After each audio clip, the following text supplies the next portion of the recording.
لیکن تجھے پتہ نہیں کہ یہ کسی ماں کا بیٹا ہے، پتہ نہیں کسی بیوی کا شوہر ہے۔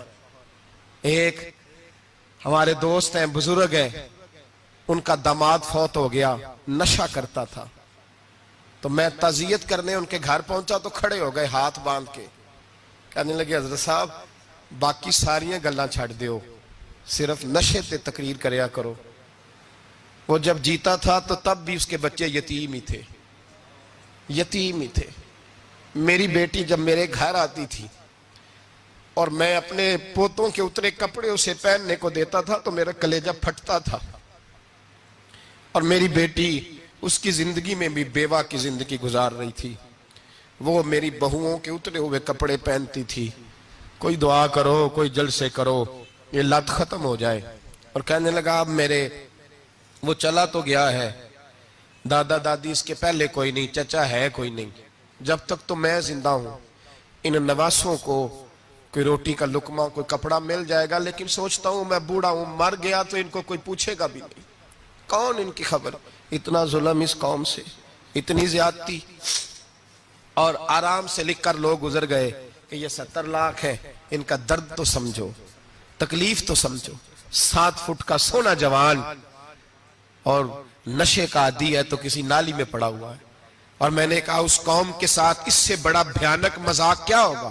کوئی دانشور تھا بڑا ظالم، اس ظالم سے کوئی مشورہ لینے آیا، اس نے آ کے کہا تو بڑا ظالم ہے، بڑے کڑوے مشورے دیتا ہے، میرا ایک دشمن ہے، میں اس سے بدلہ لینا چاہتا ہوں، میرا دل کرتا ہے اس کا بچہ قتل کر دوں تاکہ وہ تڑپے۔ تو ظالم نے کہا اسے قتل نہ کر، وہ تو اس کا باپ 2-4 مہینے رو کے چپ کر جائے گا، پھر میں سخت سزا دینا چاہتا ہوں، مشورہ دے۔ تو اس نے کہا اس کے بچے کو نشے پہ لگا دے، جس کا بچہ نشہ کرے گا وہ باپ روز مرے گا، روز جیے گا، وہ ماں روز مرے جیے گی، نشے پہ لگا دے۔ اس قوم کے ساتھ سب سے بڑا ظلم یہ ہوا کہ ملت کا جوان نشے پہ لگ گیا، ڈرگز پہ لگ گیا، اتنے تباہ حالات ہوئے کہ جوان چڑھتی جوانیاں، اماں نے کتاب دے کے بھیجا تھا، اور کالج سے واپس آئے تو نشے کے ٹیکے ہاتھوں میں پکڑے ہوئے، ٹیکے۔ اور آپ کے اس ملک کے اسلام آباد میں ایک دن میڈیا نے وہ خبر بھی وائرل کی اور وہ چیز بھی دکھائی لوگوں کو، 3 مہینے کا بچہ لے کے نشئی سڑک پہ آ گیا، اس نے کہا میرا نشہ ختم ہو گیا، میرا بچہ خرید لو، 2 پڑیاں دے دو۔ تو وہاں بیبیاں جو سن رہی تھیں وہ بھی چیخیں مار کے رو رہی تھیں۔ یہ ظلم کیا اس قوم کے ساتھ، اور کرپشن کی لعنت نے اجازت دی سپلائی کرنے والوں کو کہ گلی گلی بیچے، گلی گلی۔ انہوں نے کچھ تھوڑا ظلم نہیں کیا ان حکمرانوں نے، اور ہماری اپوزیشن اس کو نہ صرف اتنا پتا ہے کہ یہ جائیں اور ہم آئیں، اس سے زیادہ کوئی غرض نہیں۔ بھائی کرپشن کے خلاف نکلے ہو تم، نشے کے خلاف کس دن نکلو گے؟ جوئے کے خلاف کس دن؟ قوم تو مر رہی ہے نشے سے، اس کے خلاف میدان میں کب آؤ گے؟ صرف اتنا ہے کہ یہ جائیں اور ہماری باری آئے، اس سے زیادہ کچھ نہیں۔ جتنے مجرم وہ ہیں اتنے ہی تم بنتے جا رہے ہو، اس لیے کہ اصل بات پر نہ وہ آتے ہیں اور نہ اصل بات پر یہ آتے۔ بھائیو، میرے نبی پاک صلی اللہ تعالی علیہ وسلم، اور ایک اور تماشا ہے، یہ میرے پہ اللہ کا یہ احسان رہا، اس لیے نہیں کہ میں پرہیزگار آدمی ہوں، نیک ہوں، اس لیے نہیں، ویسے ہی اللہ بعض اوقات اسباب بناتا ہے، سبب بناتا ہے۔ مجھے نہ شراب کے رنگ کا پتہ ہے، نہ اس کی خوشبو کا پتہ ہے، نہ میں نے کبھی زندگی میں دیکھی ہے، یہ کرم ہے میرے حضرت صاحب کا، میں نے نہیں دیکھی، مجھے نہیں پتا کیسی ہوتی ہے، کچھ باتیں میں نے سنی ہیں۔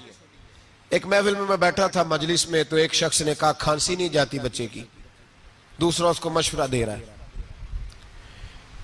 کھانسی نہیں جاتی، بڑی دوائی دیسی بھی فلاں بھی بڑی کھائی، مشورہ دیا اس کو کہ تو اس طرح کر، اس کو نا شراب کے 2-4 چمچے پلاؤ، کہتے ہیں جی اس کو نا یہ پلاؤ تو صحیح ہو جائے گی۔ تو میں نے پلٹ کے اس کی طرف دیکھا، میں نے کہا کوئی عقل کر، کیا مشورہ کرنا؟ مولانا میرا تجربہ ہے۔ میں نے کہا تیرا تجربہ افضل ہے یا رسول اللہ کا فرمان زیادہ افضل ہے؟ تیرا تجربہ افضل ہے۔ حضرت ام سلمہ رضی اللہ تعالیٰ عنہ کہتی ہے میں نے عرض کی یا رسول اللہ صلی اللہ علیہ وسلم، میری بچی بڑی بیمار ہے، تو مجھے کسی نے کہا ہے یہ تھوڑی سی نشے والی چیز ہے، یہ بنا کے تیار کر کے دو، صحیح ہو جائے گی، بیمار ہے بچی تو یہ نشے والی چیز ہے، اس کو تیار کر کے دو، تھوڑا نشہ ہے۔ اگرچہ بعض، میں نے شروع میں کہا، بعض لوگ مریض کو، سخت مریض کو ایسی ادویات جو مجبوری بن جائے اس کی گنجائش اور اجازت دیتے ہیں. محتاط علماء تو اس میں بھی بہت ساری چیزیں پہلے بیان کرتے ہیں، لیکن اس نے کہا جی نرا نشہ دینا ہے شفا کے لیے.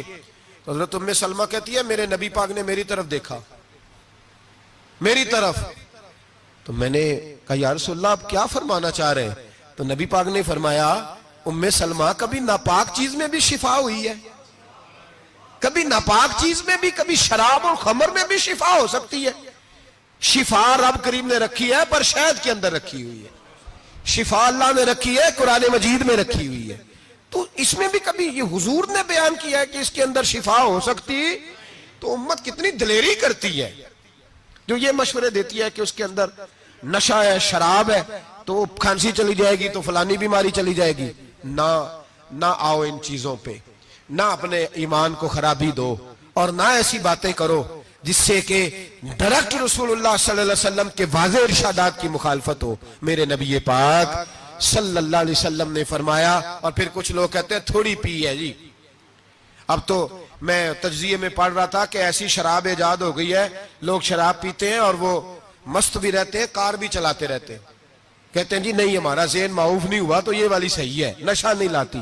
میرے نبی پاک صلی اللہ علیہ وسلم نے فرمایا جس چیز کی تھوڑی مقدار، زیادہ مقدار حرام ہے اس چیز کی تھوڑی مقدار بھی حرام ہے. جس کی زیادہ مقدار حرام ہے اس کی تھوڑی بھی. تو خمر اور شراب اگر فل پینا جائز نہیں تو تھوڑی پینا بھی جائز. یہ حرام ہے اور حرام تھی اور قیامت تک حرام ہی رہے گی. میرے نبی پاک صلی اللہ علیہ وسلم نے منع کیا اور حضور نے اظہار ناپسندیدگی فرمایا. فرمایا 40 دن تو عبادت ہی قبول نہیں ہوتی شراب پینے والے جب تک سچی توبہ نہ کرے. ایک دن صحابہ بیٹھے تھے سارے، حضرت ابو بکر صدیق بھی تھے، فاروق اعظم بھی تھے، عثمان غنی بھی تھے، ڈھیر ساری تعداد تھی صحابہ کی، سارے تشریف فرما تھے. حضرت عبداللہ ابن عمر رضی اللہ تعالیٰ عنہ حدیث کے راوی ہیں اور مستدرک للحاکم کے اندر، ابن حبان کے اندر یہ روایت موجود ہے. فرماتے صحابہ نہ بات کر رہے تھے اور بات یہ کر رہے تھے کہ یار لوگوں کو گناہوں سے کیسے روکا جائے، لوگوں کو گناہوں سے گفتگو. صحابہ یہ کر رہے تھے. عبداللہ ابن عمر کہتے ہیں بیٹھے تھے اور یہ گفتگو کر رہے تھے کہ گناہوں سے پلاننگ جی ہوتی تھی. ان کی جو محفلیں ہوتی تھی نا بیٹھ کے، وہ خوش گپیاں نہیں ہوتی تھی بلکہ وہ تبلیغ کی، جد و جہد کی، لوگوں کو برائی سے منع کرنے کے لیے بیٹھتے تھے، اس پر منصوبہ بندی کرتے تھے، پلان کرتے تھے، آگے ترتیب دیتے تھے. گفتگو ہو رہی تھی تو اب آپس میں بات ہونے لگی کہ کون سا گناہ زیادہ برا ہے جس پر سب سے پہلے کام کیا جائے. تو دور ایک صحابی بیٹھے تھے، ان کا نام تھا عبداللہ ابن عمر. ایک عبداللہ بن عمر ہے اور ایک عبداللہ ابن عمر ہے. حضرت عبداللہ ابن عمر دور بیٹھے تھے، بڑے سمجھدار سیانے باریک بین آدمی تھے. تو حضرت عمر فاروق اپنے بیٹے سے کہنے لگے جا عبداللہ ابن عمر سے پوچھ کے آ کہ سب سے سخت گناہ کون سا ہے. توجہ ہے میرے بھائیوں، ادھر دیکھیے گا میری جانب. پوچھ کے آ کہ سخت گناہ کون سا ہے.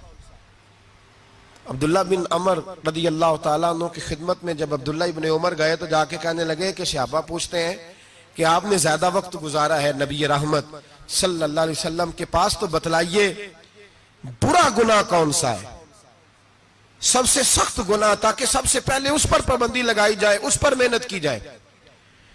تو حضرت عبداللہ ابن عمر کہنے لگے صحابہ کو جا کے بتا دو کہ سب سے برا گناہ شراب پینا ہے، سب سے برا گناہ. اور یہ ام الخبائث ہے، برائیوں کی جڑ ہے، گناہوں کی ماں ہے، یہ بنیاد ہے.